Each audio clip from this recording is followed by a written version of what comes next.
Good morning class fourth. बच्चों आज हम क्लास फोर्थ में आपको लेसन 9 गुरु की सीख पढ़ाएंगे। ठीक है बच्चों, कौन से बुक से पढ़ाएंगे? ये आपकी क्या है? कोर्स बुक है। अब आप लोग सब लोग जान ही गए हैं। और ये देखिए, ये आपका लेसन है, लेसन 9 गुरु की सीख। बच्चों ये दिया हुआ है आपका पेज नंबर 30। यहाँ से लेसन शुरू हो रहा है। चलिए हम आपको इस लेसन को पढ़ाना शुरू करते हैं। सबसे पहले इसकी वर्ड मीनिंग। मूर्तिकार मीन्स होता है बच्चों मूर्तियां बनाने वाला। संतान मीन्स होता है औलाद, बेटा या बेटी। अनाथ मीन्स होता है जिसके माता पिता न हो या जिसके मर गए हो, उनसे हम क्या बोलते हैं? अनाथ। फिर होता है बच्चों हैजा, उल्टी दस्त की एक बीमारी, मतलब उसमें वोमिटिंग होती है और लूज मोशन होता है वो और ज्यादा हो जाता है तो उसे क्या बोलते हैं? हैजा, मतलब एक बीमारी होती है हैजा। फिर है पारंगत। पारंगत मतलब होता है निपुण और ज्ञाता। वरदान मीन्स होता है देवता ऋषि मुनि से प्राप्त वर। वर मीन्स होता है बच्चों विश, कोई वरदान से आप लोग जानते हैं वरदान मांग लो, उसी तरह। फिर होता है मेहमान। मेहमान मीन्स होता है बच्चों अतिथि। फिर है यमदूत, न्याय के देवता, यमराज के नौकर। ठीक। फिर है यमराज, न्याय के देवता। फिर है आलोचना। आलोचना मीन्स होता है बच्चों बुराई। सीख। सीख मीन्स होता है शिक्षा। बच्चों इसकी वर्ड मीनिंग देखिए, ये जो आप लोग देख रहे हैं ये यहाँ पे पेजेस के अलग जो लेसन है उसके बीच में आप लोगों को दी हुई है। ठीक है, चलिए हम आपको इस लेसन को पढ़ाना शुरू करते हैं। नारायण दास एक कुशल मूर्तिकार थे। उनकी कला की चर्चा दूर दूर तक थी। नारायण दास को बस एक ही दुख था कि उनकी कोई संतान नहीं थी। उन्हें इस बात की चिंता थी कि उनके बाद उनकी विरासत को कौन संभालेगा। एक दिन वे खाना खा रहे थे, तभी एक 12 साल का बालक उनके दरवाजे पर आया। उसे देखकर नारायण दास समझ गए कि वह भूखा है। उन्होंने उसे पेट भर भोजन कराया, फिर उसका परिचय पूछा तो लड़के ने बताया कि वह अनाथ है। उसका पूरा परिवार हैजे की भेंट चढ़ चुका था। बालक का नाम था कलाधर। बच्चों इसमें है कि एक जो व्यक्ति है उनका नाम है नारायण दास। वो क्या है? मूर्ति बनाते हैं, मतलब मूर्तिकार हैं।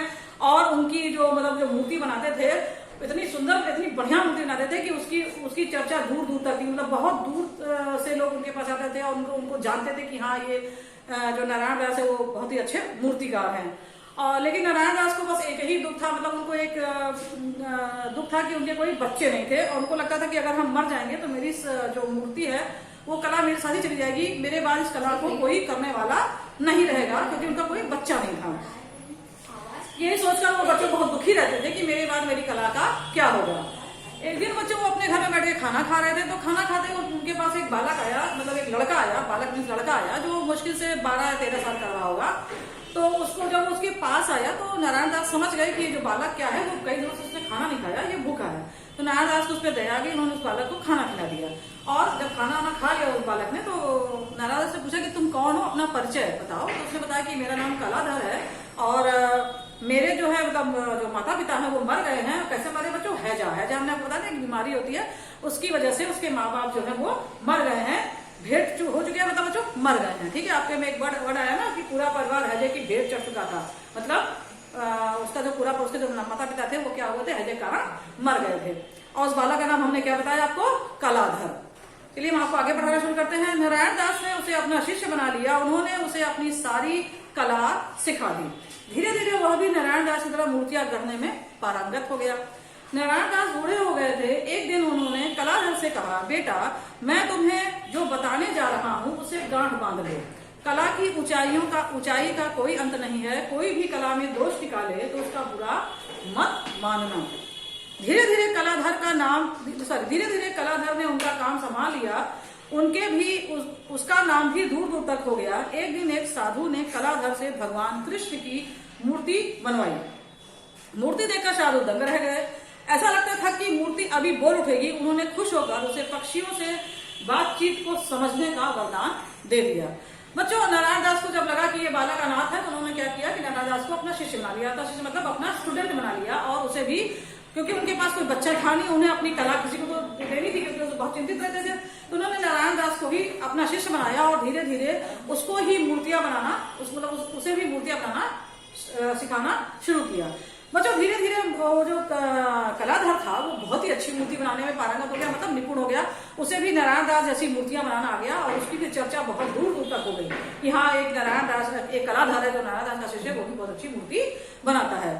तो अब बच्चों नारायण दास बूढ़े हो गए थे, तो उन्होंने जो है एक दिन कलाधर को अपने पास बुलाया और उन्होंने उससे ये कहा कि तुम जो है मतलब अब बहुत ही अच्छी मूर्ति बनाने लगे हो, लेकिन एक चीज का ध्यान रखना, मतलब एक बात मेरी अपने दिमाग में गांठ बांधो, मतलब बच्चों दिमाग में एकदम बैठा लो उसको, उस बात को कि अपनी मतलब जो तुम ये काम कर रहे हो इसमें बहुत आगे जाओगे, समझा ना। लेकिन बस एक चीज का ध्यान रखना कि अगर तुम्हारी इस मूर्ति में कोई दोष निकाले तो कभी तुम उसमें बोलना मत। क्या समझ में आया? मतलब जैसे होता है ना कि एक आदमी कोई चीज बनाता है तो कुछ लोगों को पसंद आती है, कुछ लोगों को नहीं पसंद आती, कुछ लोगों को लगता है इसमें ये कमी है, इसमें ये कमी है। तो वही नारायण दास उसको समझाते हैं कलाधर को कि ठीक है तुम बहुत अच्छी मूर्ति बनाते हो, लेकिन अगर कोई तुम्हारी मूर्तियों में, तुम्हारी कला में इनकेस कोई भी एक दोष निकाले, मतलब वो को खराब कहे या ये चीज अच्छा नहीं, ये चीज अच्छा नहीं है, ये कहे, तुम कभी बुरा मत मानना और उसको बोलना ही मत उसके ऊपर। और कलाधर आपको पता ही है कि उसने धीरे धीरे नारायण दास का सारा काम जो है उन्होंने संभाल लिया और उसका नाम भी नारायण दास की जैसे दूर दूर तक फैल गया। बच्चों एक दिन एक साधु कलाधर के पास आए, तो साधु ने कलाधर से कहा कि तुम मेरे लिए एक भगवान कृष्ण की मूर्ति बनाओ। तो कलाधर ने इतनी अच्छी मूर्ति बनाई कि वो मूर्ति जो है जैसे देखकर साधु क्या हुआ, दंग रह गया और जैसे लगता था कि मूर्ति बोल उठेगी। आप लोगों को कभी लगता है ना कि कुछ ऐसी सुंदर मूर्ति हो सकता है कि अभी बोल उठेगी, तो वैसे ही साधु जो मूर्ति थी उसको देख के इतना आश्चर्यचकित हुआ, इतना दंग रह गया, कितनी सुंदर मूर्ति उन्होंने बनाई थी कलाधर ने कि जैसे लगता था कि मूर्ति अभी जो है बोल देगी। तो साधु जो थे बड़े खुश हुए, इतनी सुंदर मूर्ति देखकर, तो उन्होंने जो है कलाधर को क्या किया कि कलाधर को जो पक्षी बोलते हैं ना, वो क्या बोल रहे हैं वो समझने की का उसको वरदान दे दिया। मतलब ये उसको एक विश दे दी कि तुम जो पक्षी जो बोलेंगे वो तुम समझ जाओगे कि वो क्या बोल रहे हैं। इतना कहकर साधु चला गया। आगे बढ़िए। एक दिन वह काम कर रहा था, पेड़ पर दो तोते बात कर रहे थे। उसकी बातचीत से पता चलता था कि कलाधर 5 दिन का मेहमान है। वह डर गया, लेकिन उसने एक उपाय सोच लिया। उसने अपनी 4 मूर्तियां बनाई और 5वें दिन स्वयं उनके बीच में जाकर खड़ा हो गया। जब यमदूत आए तो मूर्तियां देखकर चकरा गए। उनकी समझ में नहीं आया कि असली कौन है और नकली कौन। उन्हें लगा कि यदि खाली हाथ गए तो यमराज उन्हें बहुत डांटेंगे।